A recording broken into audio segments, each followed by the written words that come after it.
Il était une fois Hercule. C'était un homme très fort et très puissant. Il accomplit 12 travaux qu'aucun autre homme ne fut capable d'accomplir avant lui, ni après lui.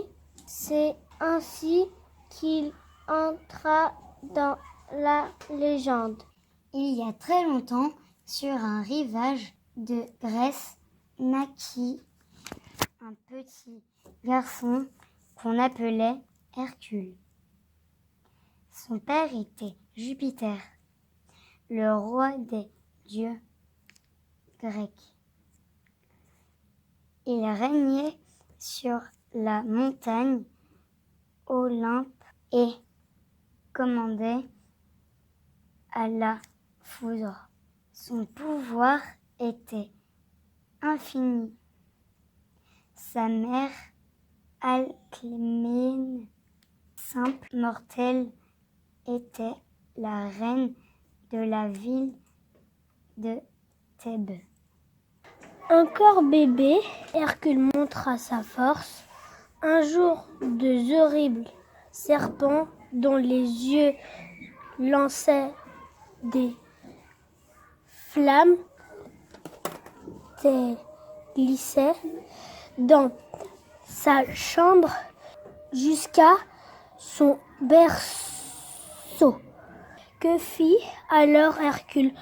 En les voyant, il les saisit en souriant, un dans chaque main et l'étrangla. En grandissant, Hercule devint très fort, si bien que personne ne pouvait le mettre à terre ou le vaincre au combat. Il était si robuste que le roi de Mycène craignait qu'il ne veuille prendre sa place. Alors, pour l'occuper, il envoya accomplir 12 travaux, et ces travaux étaient si difficiles et périlleux que le vilain roi jaloux pensa qu'Hercule ne reviendrait jamais. Hercule partit sur son char pour se rendre au fin fond de la forêt, près de la ville de Némée. Là vivait un lion énorme, à la crinière gigantesque. Ses dents étaient aiguisées, sa peau plus dure que le fer, et il dévastait le pays. Hercule l'attaqua à main nue et le tua. De sa peau, il fit un vêtement dont il se recouvrit les épaules. Ce fut son premier succès. Il reprit son chemin et s'arrêta pour se rafraîchir. C'est alors qu'il croisa, caché dans un lac sans fond, un monstre redoutable, l'hydre de l'air. Cette créature possédait un corps de chien et 50 têtes de serpent qui repoussaient à chaque fois qu'on les coupait. L'hydre s'attaquait aux paysans et dévorait leurs troupeaux. Sans frémir, Hercule s'approcha d'elle sur son char et coupa toutes ses têtes d'un seul coup. Elles ne repoussèrent jamais. Il en était fini de l'hydre. Le roi de Mycène se dit que cet Hercule était très courageux, mais qu'il finirait bien par échouer dans les autres travaux. Ce deuxième exploit accompli, Hercule se dirigea vers la savane dans le but d'attraper la biche au pied d'airain. Ses cornes étaient en or et elle était très convoitée. Mais personne n'avait jamais pu l'approcher tant sa course était rapide. Hercule la poursuivit une année entière, jour et nuit, sans relâcher, et réussit à l'attraper. Puis, sur le retour, il captura vivant le sanglier d'Érymath et le ramena au roi de Mycène comme celui-ci lui avait demandé. Ce dernier fut bien surpris de revoir Hercule alors qu'il le croyait très loin. C'était sans compter les jambes d'Hercule. Le roi jaloux lui donna un 5e défi, nettoyer les écuries d'Augias. Pouah, ces écuries contenaient plus de 3000 bœufs et cela faisait 30 ans que personne ne s'en était occupé. Elles étaient dans un état de saleté répugnante et leur odeur nauséabonde se répandait dans tout le pays. Hercule réussit à les nettoyer en une seule journée. Comment? Il a détourné le cours d'un fleuve et le fil passe à travers l'écurie. Toute la saleté fut emportée par l'eau. Le roi de Mycène n'en venait pas. Il était aussi rusé que fort, cet Hercule. Malgré les succès d'Hercule, le roi de Mycène ne se découragea pas et l'envoya ensuite combattre les oiseaux du lac Stymphale. Ce n'étaient pas des oiseaux ordinaires. Leur tête, leur bec et leurs ailes étaient en fer, et leurs pattes se terminaient par de longues griffes crochues et coupantes. De plus, ils étaient si gros et si nombreux qu'ils cachaient la lumière du soleil lorsqu'ils volaient. Mais Hercule ne recula pas devant le danger. Il les attira hors de leur nid et les tua tout à coup de flèches. Le roi se dit que décidément cet Hercule avait bien plus d'une corde à son arc. En revenant vers Mycène, Hercule empêcha définitivement le taureau de l'île des Crêtes de ravager le pays. Il monta sur son dos et grâce à sa force et sa persévérance, réussit à le dompter. Plus tard, comme il s'ennuyait, il captura les juments anthropophages du roi Diogène. Ce roi fort et sympathique avait l'habitude de donner à manger à ses juments.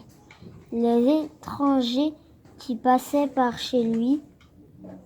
Fort heureusement, Hercule mit fin à ce carnage. Le roi de Mycène craignait les Amazones, ces femmes de guerrières qui vivaient la chasse et de la guerre et savaient manier l'arc comme personne.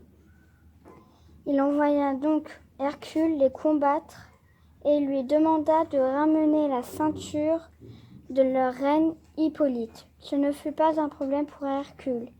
Il combattit les Amazones, les vainquit toutes et ramena la ceinture comme preuve de sa victoire. Le roi de Mycène commençait à en avoir assez de voir Hercule réussir toutes ses épreuves. Il eut l'idée d'envoyer notre héros chez Géron, l'homme qui passait pour l'être le plus fort de la terre. Géron était né avec 3 têtes et 3 corps réunis à la taille et possédait un chien redoutable à 2 têtes. Hercule devait ramener le troupeau de bœufs qui appartenait à cet être étrange et féroce. Il assomma le chien avec sa massue et transperça les 3 corps de Géron d'une seule flèche. Cette 10e victoire exaspéra le roi de Mycène. Cela faisait environ 8 ans qu'Hercule avait commencé ce travaux, et son absence arrangeait bien le vilain roi de Mycène. Mais cela ne lui suffisait pas, et il envoyait Hercule accomplir encore de travaux. Notre fier héros devait lui apporter les pommes d'or du jardin des Hespérides. Nul ne savait où était situé ce fameux jardin qui était gardé par un dragon immense. Après bien des péripéties, Hercule finit par apporter les pommes d'or au roi qui finalement les refusa. Ces fruits étant sacrés, seuls les dieux pouvaient en disposer. Le roi garda le plus difficile des travaux d'Hercule pour la fin. Le roi chargea Hercule d'enlever Cerbère, gardien des enfers. Cerbère terrorisait tout le monde avec ses 3 têtes, son dos recouvert de serpents et sa queue hérissée de poings de fer. Sans crainte, Hercule s'en approcha et le saisit au cou d'une seule main. Il le serra si fort qu'il l'étouffa. Cerbère vaincu le suivit jusqu'à Mycène. Le roi, apeuré par cette créature, demanda à Hercule de le ramener là où il l'avait pris. Que d'efforts inutiles. Hercule avait enfin terminé ses épreuves. Il pouvait rentrer chez lui, à Thèbes. Il avait bien mérité son repos après ces 12 années de travaux. Bien des aventures l'attendraient encore et nul doute qu'il en sortirait vainqueur. La légende d'Hercule et ses 12 travaux est racontée depuis plusieurs siècles. Et ce héros célèbre est inscrit à jamais dans notre imaginaire. Aujourd'hui encore, l'on voit un homme accomplir un travail titanesque, on s'exclame « Quel Hercule !»